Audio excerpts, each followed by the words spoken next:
Condom ছাড়া সহবাস করে ভেতরে বীর্যপাত হয়েছে কি পিল খেলে বাচ্চা হবে না? শুদ্ধ ভাষায় জন্ম নিয়ন্ত্রণকারী পিল। এই পিলের বিজ্ঞাপনে বলা হয় স্বল্পমাত্রার জন্ম নিয়ন্ত্রণকারী পিল, যা সম্পূর্ণ পার্শ্ব প্রতিক্রিয়াহীন। এই যে বলা হয়ে থাকে স্বল্পমাত্রার জন্ম নিয়ন্ত্রণকারী পিল, আসলে এর যথেষ্ট পার্শ্ব প্রতিক্রিয়া থাকে বিবাহিত জীবনের সাথে। মানুষের যৌন জীবন ওতপ্রোতভাবে জড়িত।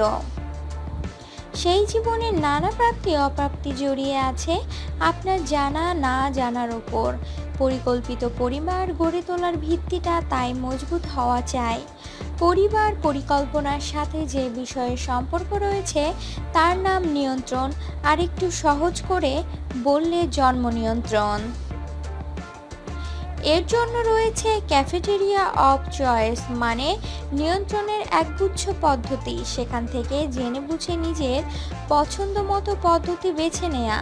তো সব পদ্ধতি রয়েছে, সেগুলো হলো 1 pill, 2 foam tablet, 3 Norplant, 4 injection, 5 ligation tubectomy, 6 copper T, 7 vasectomy, 8 condom, 9 IUD, 10 lamp.